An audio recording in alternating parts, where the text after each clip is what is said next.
Tempo cronológico e tempo histórico. Vamos falar de história.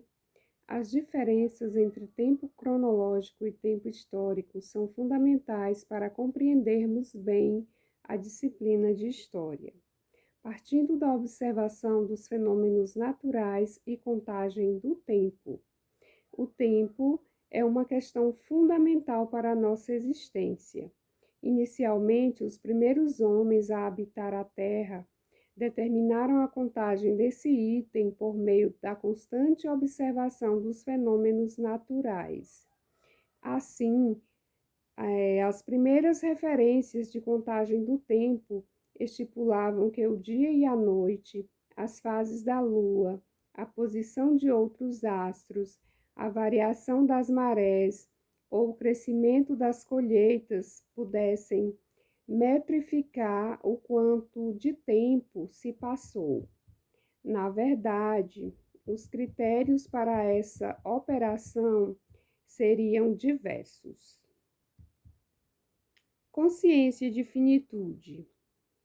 Não sendo apenas baseada em uma percepção da realidade material, a forma com a qual o homem conta o tempo também pode ser visivelmente influenciada pela maneira com que a vida é compreendida.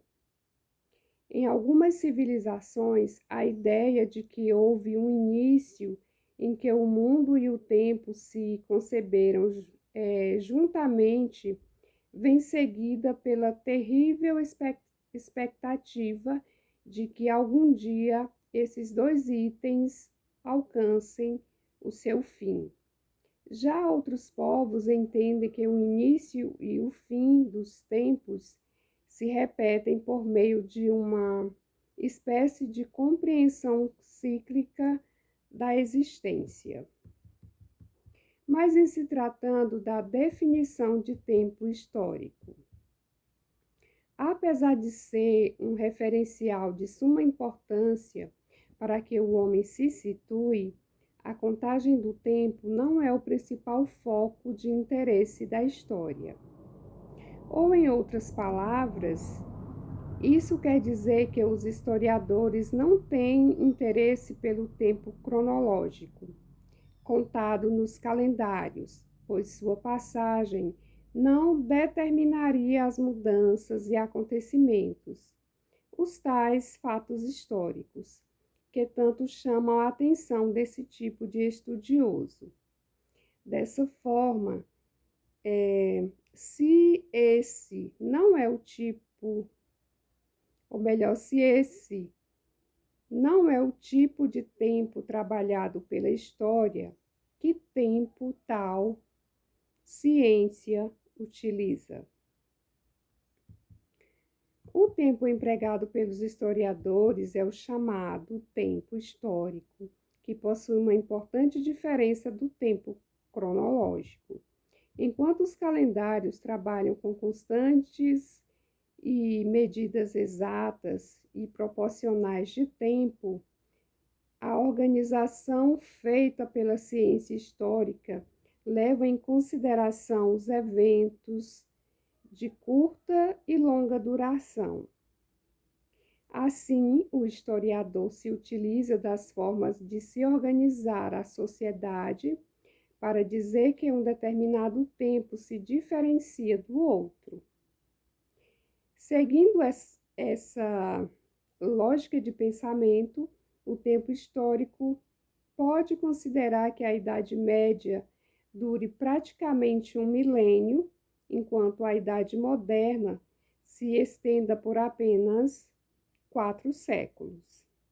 O referencial empregado pelo historiador trabalha com as modificações que as sociedades promovem na sua organização, no desenvolvimento das relações políticas, no comportamento das práticas econômicas e em outras ações e gestos que marcam a história de um povo.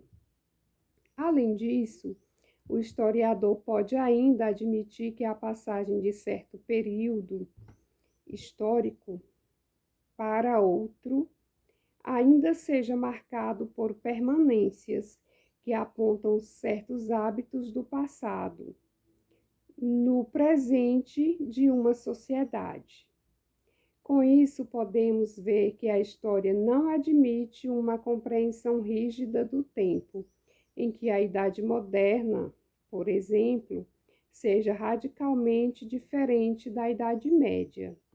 Nessa ciência, as mudanças nunca conseguem varrer definitivamente as marcas oferecidas pelo passado.